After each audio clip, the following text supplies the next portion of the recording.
saluda el Padre Jorge Yamil y le damos la bienvenida. Este es tu programa Palabras con Sabiduría, donde tienes la oportunidad de conocer la historia de ese sacerdote, de esa religioso, esos hermanos laicos que realizan ministerios extraordinarios en nuestras comunidades. Aquí tienes la oportunidad de conocer esas maravillosas historias. Hoy tenemos una de ellas que ya auguramos que va a ser súper interesante. Hacía tiempo que queríamos tenerla aquí en casita, la hermana Simona de la comunidad de las Hijas de San Pablo. Bienvenida, hermana.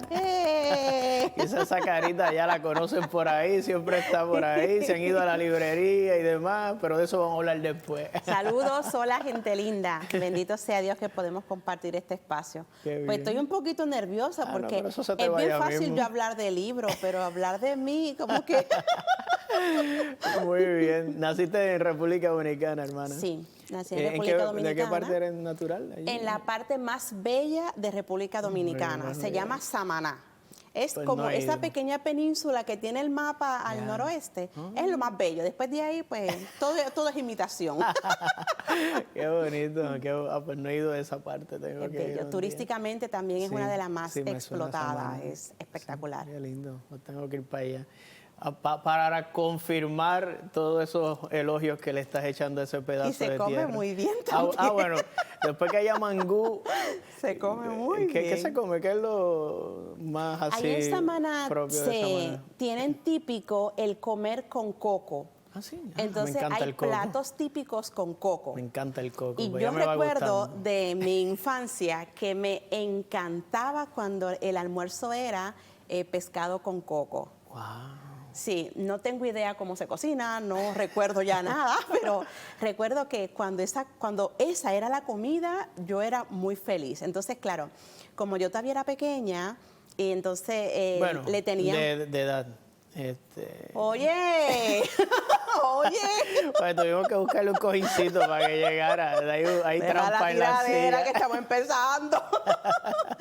Entonces, las espinas de los peces, pues entonces ahí como que yo les tenía un poquito de miedo. Entonces mi mamá me decía que si yo la comía con plátano, pues el plátano se llevaba las espinas. Entonces, como yo era fans número 1 del plátano, pues me encantaba esa combinación de pescado con coco y plátano y venga para acá. Qué bien, qué bien. Sí. Pero vienes a Puerto Rico, a Carolina, pequeña, ¿no? Sí. Más pequeñita. Pero no tienes que corregirlo. Está bien, porque ya eso quedó establecido. Vamos a continuar. Lo que pasa es que estoy sentada y me veo pequeña. Muy bien. Sí, okay. Mi familia emigró para acá cuando yo era niña. Primero vino mi mamá. Yo tenía por ahí como unos 4 o 5 años cuando mi mamá vino. Pero mis hermanas y yo nos quedamos un poquito más allá esperando que mami pues hiciera todos sus papeles, porque ella había venido de forma ilegal, una aventura, wow, impresionante. Otro día se los contaré. Es historia de mi mamá. Y ella, en lo que ella hacía sus papeles de legalizarse y entonces pedir, sacarnos la visa para nosotros venir, entonces ahí pasaron por ahí como unos 4 años, así que yo vine a los 9. Wow. Sí. ¿Y ese tiempo con quién? ¿Son 3 hermanitas ustedes? Somos 3, sí. Entonces vivíamos con mi abuela, con mis tías, que serían las hermanas de mi mamá. Otro tiempo estuve con mi papá, que de hecho mi papá hasta me secuestró porque mi mamá no quería que yo me fuera a vivir con mi papá porque vivía en otro pueblo. Entonces, con esos enredos de esos papás, ¿no? Que ponen a los niños a correr del tingo al tango, pues entonces mi mamá le tenía prohibido a mi papá el que me llevara y me viera, ¿no? Pues entonces, en un chanchullo que hizo mi papá con mi abuela, que ellos se llevaban muy bien, entonces mi papá me llevó y estuve casi 1 año viviendo con mi papá cuando yo tenía por ahí como unos 5 años. Uno de los recuerdos más lindos que yo tengo de mi infancia, porque era puro campo. Entonces él tenía, ¿cómo se dice? Una finca donde había muchas palmas. Entonces esas palmas eran como industriales, algo así. Él vendía coco, vendía, bueno, todas esas cosas que tienen que ver con el coco y aceite de todas. También tenía café, entonces él tenía una tremenda finca y con esa finca pues yo me perdía y era interesante porque terminaba en la playa. Entonces mientras él trabajaba, que yo obviamente iba a ayudarle a la finca, yo entonces aprovechaba el mar treparme en todos los árboles, y eran unas horas de trabajo arduo que en las que yo... Eras aventurera desde chiquitita. Sí. Yo tenía la habilidad de treparme en las palmas de coco altas y todo, sí. Sin nada así, mucho más así. No, yo cogí impulso y subía. Yo recuerdo que yo subía con bastante facilidad. No le gustaba mucho a nadie que yo trepara allá, porque me iba a romper algo. Nunca me rompí nada, pero bueno. Wow, qué brutal. Uno de niño eso, ahora yo hasta con que yo mire mal una escalera ya me caigo. Arriesgada. Ahora para la estantería ya el cuarto piso ya te parece alto. No, ya no es lo mismo, ya.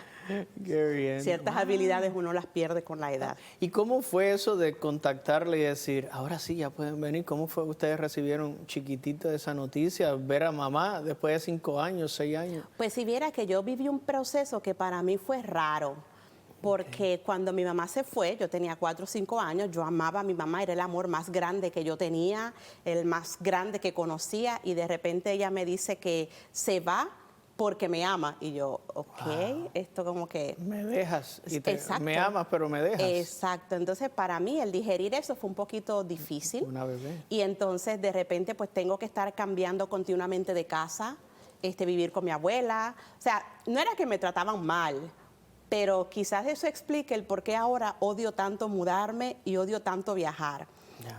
Odio tener que acomodar maletas, recoger las cosas y desacomodarlas, y quizás tiene que ver con eso. Recuerda ese momento impactante en tu vida. Pero eran siempre aventuras nuevas las que vivía en la casa donde yo iba, así que no es que me gustaba, pero cuando llegaba al lugar sí aprovechaba al máximo.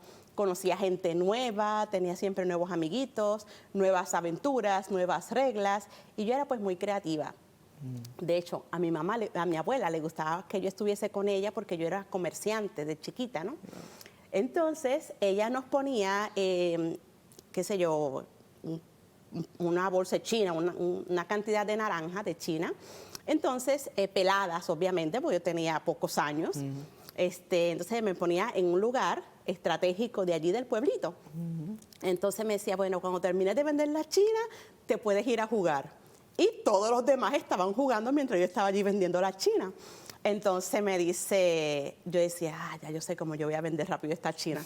A todo el que pasaba, ay, por favor, cómprame una china. No, es que yo no quiero, o eso me hace mal, eso me hace daño. Ay, no, es que el ácido de la china. Y yo, no importa, páguemela, que yo me la como. Entonces la persona me pagaba la china. Yo contaba el dinero, lo ponía donde iba y me comía la china. Entonces le preguntaba, ¿quieres otra? Y las personas a veces me pagaban otra china solo para vérmela comer, y le preguntaba, ¿quieres otra? Entonces yo acababa rapidito de vender la china y me podía ir a jugar. Y lo mismo lo hacía con los aguacates, con cualquier cosa. Ya entiendo, porque antes de empezar el programa ya tú me habías vendido 5 libros sin todavía. No sé de lo que está hablando, no hay evidencia. Entonces, pues, yo siempre buscaba la forma no sé, de acomodarme a las diferentes situaciones que me tocaba vivir, y los diferentes retos que me tocaba en cada lugar, y donde tenía que aprender otra forma de hablar, pues aprendía otra forma de hablar. Y recuerdo que cuando yo regresaba al pueblo de mi mamá, me molestaban por el acento por ejemplo, del campo de mi papá. Entonces, como me molestaban por el acento, pues yo rápido trataba de adoptar el nuevo acento y se me hacía muy fácil. Se me hacía muy fácil. De hecho, cuando yo llegué a Puerto Rico, eso era uno de los bullying más fuertes que nos hacían, el acento o el hecho de ser dominicana, de ser negra. Éramos las únicas dominicanas de la escuela elemental. Mi hermana y yo, bendito, peleábamos casi todos los días. Eso casi todos los días en la oficina del director. El director ¿Quién llegaba. empezaba la pelea? A ti te hacían bullying y tú yo no entendí bien esa pregunta. No te dejabas. Tú venías ya... Si vieras que yo era muy pacífica, y ahí hablé en pasado, eso creo como que debía. Yo era muy pacífica, pero mi hermana no se dejaba. Entonces mi hermana era así. Mi hermana era bien flaca, bien enclenque, pobrecita, y a mí me daba hasta pena. Entonces, pues ella, por ejemplo, si me estropeaban los libros, porque a veces los libros nos los sacaban del bolso y los tiraban en el fango, la lonchera, la comida, alaban el pelo, o sea, nos hacían una serie de cosas. Y yo pues relax. Y dije, bueno, total, esos libros ya yo me los leí, ya yo me los sé. Porque cuando nosotros vinimos a Puerto Rico teníamos 2 años académicos adelantados. Oh, wow. Entonces, todo lo que daban en la escuela, pues ya yo lo sabía. Entonces, mi hermana se dedicó a molestar. Digo, mi hermana tenía otras cosas en las cuales emplear su tiempo en la escuela. Okay. Y yo pues lo que hice fue aprovechar simplemente para sacar notas excelentes, porque total, ya yo dominaba esas materias, ¿no? Entonces, en ese tiempo, lo que hacíamos era que cuando mi hermana reaccionaba a la actitud hostil que nos tenían, entonces ella empezaba a pelear. Y era con puño, ¿no? Porque aquí nosotros nos llamaba la atención que las nenas peleaban aruñando y alando pelo. Y nosotros estábamos acostumbrados a pelear, pero de verdad, heavy, con puño. Entonces, pues cuando yo veía que le estaban dando a mi hermana como a pandereta en culto pentecostal, yo como siempre fui tofita, yo la agarraba así por el uniforme, la alaba y seguía yo en la pelea y la terminaba. Pero porque me daba pena ella tan enclenque, yo le decía, pero tú siendo tan flaca, ¿por qué te gusta meterte en problemas si sabes que no vas a salir bien librada? Y ella como que seguía. El director cada vez que íbamos a la oficina nos miraba. ¿Otra vez? Decía, ¿y ahora qué las trae por aquí? ¿Qué pasó ahora? Y teníamos una creatividad tan impresionante para salir de problemas. Wow. Bueno, esto yo como que no debería decirlo por si acaso ese director está vivo, pero... En una ocasión recuerdo que habíamos planeado, ya éramos grandes, ya estábamos en 6º grado y éramos ya las grandes de la escuela, ¿no? Seniors. Los amiguitos de 6º grado no se crean esta historia como yo le estoy contando, ¿ok? No pueden hacer ese tipo de cosas. Entonces, pues le dijimos a mami que queríamos ir a comer fuera porque la comida del comedor los viernes era una porquería y que queríamos ir a comer fuera. Entonces mi mamá nos dio los chavos y íbamos a ir a comer fuera, en un restaurancito que había cerca de la escuela. Entonces armamos un grupito y las que tenían permiso, pues iban. Las que no tenían permiso para ir a comer fuera, pues tenían que comerse la comida del comedor. Así quedamos. Pero unas nenas, pues querían ir, no obstante que no tenían permiso, así que ellas se montaron en tribuna y que querían ir. Y nosotros les dijimos, pues si ustedes no tienen permiso, no van, porque cuando uno desobedece, pasan tragedias. Así que no queremos tragedia en este paseo, en esta fuga, así que fuera, ustedes se quedan. Y ellas molestas fueron y nos acusaron con el director. Entonces, cuando nosotros llegamos de comer, mira, nosotros tenemos una artera, nosotros casi no podíamos ni caminar de todo lo que comimos. Entonces, llegamos y en el portón nos esperaban las nenas diciendo, mira, fulanita la choteó, fulanita la choteó. ¿Y dónde está fulanita? Ah, está allá en la cancha, en los bleachers. Pues vamos para allá, todo el corillo, toda la escuela, fum, fum, fum. Wow. Y cuando llegamos estaban esas nenas, la nena me hace como que un signo así. Entonces, nosotros en nuestra jerga, eso era mencionándole la madre a uno, ¿no? Entonces, pues yo agarré esa pobre nena por el pelo, la arrastré por los bridges y dice, aquí no podemos pelear, ahora sí, peleamos aquí. Y bim, bum, bim, bum. Cuando llegamos a la oficina, me dice el director, esta vez sí que no tienes excusa. Te escapaste de la escuela, iniciaste una pelea y esa pobre nena, mírala cómo está de herida. Entonces yo digo, bueno, sí, director, usted tiene razón. Pero dígame usted, ¿qué hubiera hecho en mi lugar? Después de yo venir, sí, de comer una comida saludable, embuste, comimos pura grasa. Y entonces viene esta nena y empieza a mencionarme la madre. Yo no me podía quedar tranquilo, director, yo tenía que defender a mi mamá. O usted no hubiera defendido a su mamá. Váyanse. Pero sí, una serie de aventuras. Entonces, nosotros aprovechábamos también esa fama que teníamos en la escuela para defender a los otros niños que también sufrían bullying, los que tenían dificultades de aprendizaje, los que tenían cualquier dificultad. Entonces, yo le decía... El escuadrón de defensa. Sí, yo le decía, ¿quién es que te molesta? Ay, fulanita, fulanito de tal. Y yo, llévame con fulanito, fulanito de tal. Iba yo allí. Sí, toda. Wow. Entonces le decía, ¿tú eres el que está molestando a fulanita? Bueno, yo no molesto. Yo, pues mira, de aquí en adelante, ella dice que tú la molestas. Así que cuando tú veas que ella camina por este pasillo, tú da la vuelta completa y camina por otro lado y te desapareces de su presencia. Porque si me vuelve a decir que tú le estás molestando, tú y yo vamos a tener un encontronazo. Se acababa el problema. Mira, wow. Yo sí era de armas tomar. Establecido Era de armas tomar ahí en la infancia. Sí, Simona, Ahorita dijiste que igual me lo contaba en otra historia, pero es que no puedo dejar. Si brevemente me puedes contar un poquito de lo que se pueda de la travesía de tu mamá, que ella te haya podido contar.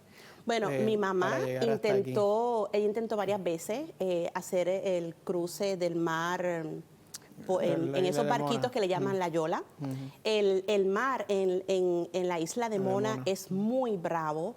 Y de hecho hay lugares tan profundos que no se ha conseguido el fondo incluso, ¿no?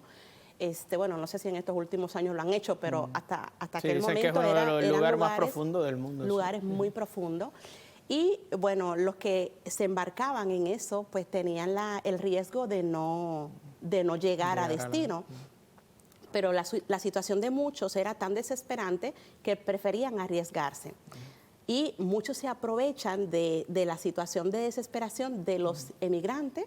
Entonces lo que hacen es que o les cobran, les dan una vueltita y los regresan como que se perdieron. A mi mamá le pasó eso. Wow. En otra ocasión los atrapó la Guardia Costera, no recuerdo cómo se llama en República Dominicana, el caso es que lo atraparon y la metieron a la cárcel. Wow. Volvió a salir, volvió a reunir el dinero y en esa tercera ocasión sí logró embarcarse para acá. Wow. ¿Qué pasa? Una vez en el barco, la cantidad de personas que meten en ese barco es tan grande que no caben. Y ellos van seleccionando las personas que van a tirar al mar en la travesía. Si la persona vomita mucho, si la persona se queja, si la persona pelea, si la persona no quiere pagar extra, si la persona se enferma, si la persona tiene, por ejemplo, menstruación, porque la sangre atrae los tiburones. Son una serie de circunstancias que pueden complicar el viaje de quienes están dentro del bote y obviamente simplificar el viaje de los que están a cargo, porque mientras más ya ellos recibieron el pago, si la persona llega o no llega, ya eso para ellos no es pérdida. Entonces, pues empiezan la travesía y empieza mi madre con la vomitadera.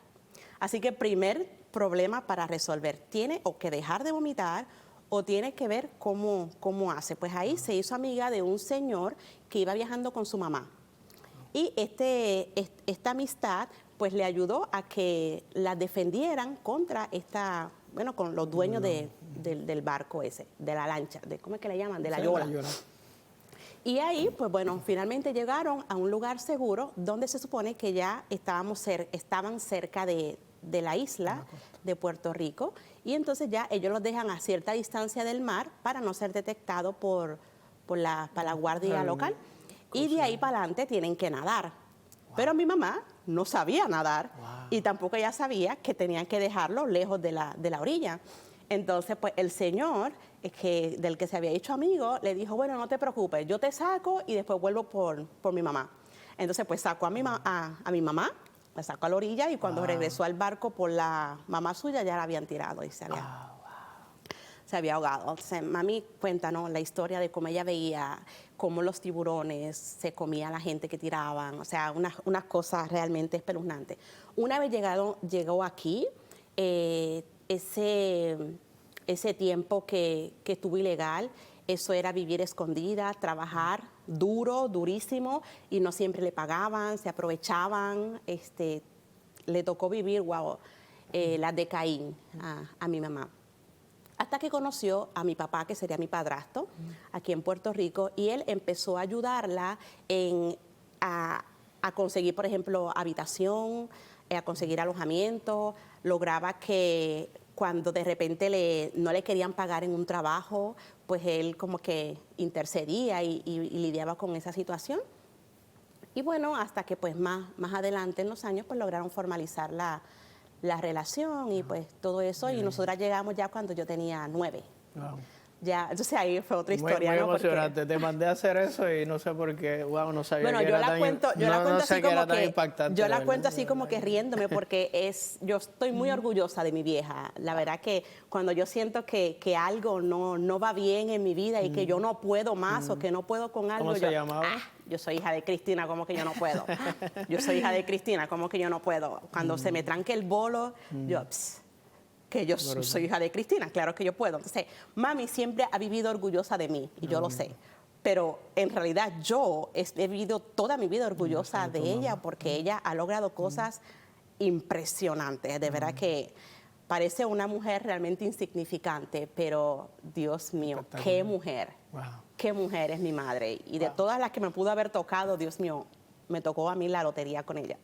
Simona, no sé cómo yo voy a resumir tu vida, tu ministerio en este rato, pero entras. Gracias por compartir eso. Sé que no es fácil. Gracias. Mami, perdón, bendito, que yo ni te pregunté, perdón, pero Ya. culpa de él. Cristina, fue mi culpa, fue mi culpa. Decides entrar a estudiar a la Universidad de Puerto Rico.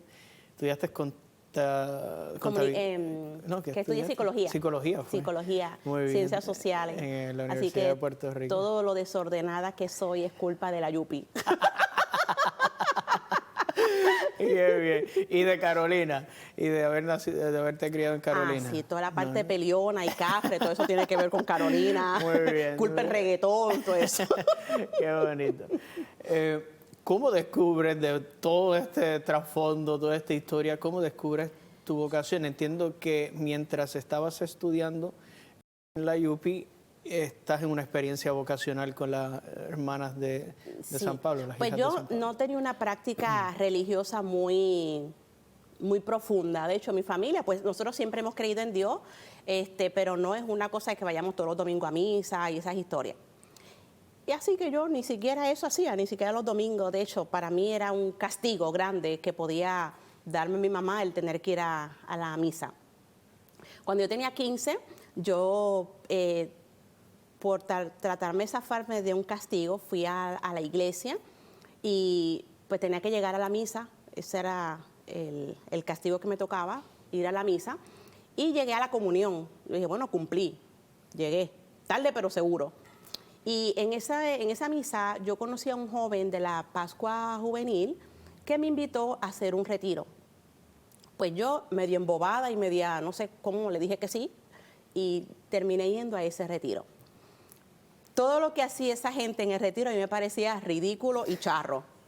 Y yo, Dios mío, ¿en qué he caído yo? Y mi hermana casi a punto de matarme porque donde iba una tenía que ir la otra o no iba ninguna, ¿no? Era obligado. Yo estaba organizando un gran party de la escuela. Un party, pero de los grandes, con DJ, con catering, era de gala, o sea, era el party. Y me sale mi mamá con ese castigo. Así que ya por experiencia nosotros sabíamos que lo próximo que venía era un no al party. Entonces ya teníamos traje, imagínate que las organizadoras de ese evento no iban a ir, no, eso era una raya demasiado grande, así que decidimos ir a ese bendito retiro. Y a cierto, esas estupideces que hacían de brincar en una pata, salta aquí, saca la lengua, y yo, ay Dios mío, en serio que a mí me toca hacer esto. Y a cierto punto, pues llegó la noche romántica, como la llamo yo, porque está todo oscuro, empiezan con esa musiquita suave, y yo, oh my God, y empiezo a escuchar yo todos los mocos. Y todo el mundo allí moqueando, y entonces mi hermana y yo nos miramos como que, ¿ahora qué hacemos? O sea, ¿cómo salimos de esta? Y yo, porque yo dije, yo no voy a llorar, yo no puedo llorar aquí, imagínate. Y entonces yo dije, bueno, yo no sé cómo vas a resolver tú, pero yo voy a cerrar los ojos. Y cerré los ojos. Y cerré los ojos y estaba sonando la canción esa de Martín Valverde, de Nadie te ama como yo. Tú pensando en un party casi de pejeo de eso y me sale esa cancioncita. Entonces yo dije, pero qué canción más extraña y imposible de creer. O sea, cómo un Dios que nunca ha pintado nada en mi vida se atreve a decirme que me ama más que nadie. Y empiezo yo a nombrarme grandes amores que yo he tenido y comparando. Y yo, hello, tú puedes decir que tú me amas más que mi mamá. O sea, ni al caso viene. Y empecé yo como que a discutir con la canción, pero era como que para salvarme de ese momento incómodo, ¿no? De todo el mundo llorando y van a decir, ay, pero esta muchacha tan insensible. Y yo allí, y yo dije a cierto punto, pues si eso es verdad, demuéstramelo. Pero yo como que lo dije tripeando, yo lo dije así como algo que salió. De ahí para adelante, ya el otro día, pues ya yo estaba más chilling, ya yo me sabía todas las dinámicas, ya ridiculizar, hacer el ridículo ya no me pesaba tanto. Y empecé a ir a ese grupo de jóvenes. Y ahí yo empecé a querer conocer más a Dios. De ahí pues pasaron los años, fui a Juan 23, estuve muy activa en Juan 23 varios años, hasta que entonces empezó a molestarme esa bonita canción que canta esa gente todo el tiempo de antes que te formaras, y yo esa bonita canción me la tienen que cantar todos los días, Dios mío, pero qué pesadilla. Y cuando esa canción empezó a molestarme, yo dije, hay algo por aquí. Pero nada, fui para la universidad, esa loquera de estar en sociales de la Yupi, no sé cómo rayos yo seguí creyendo.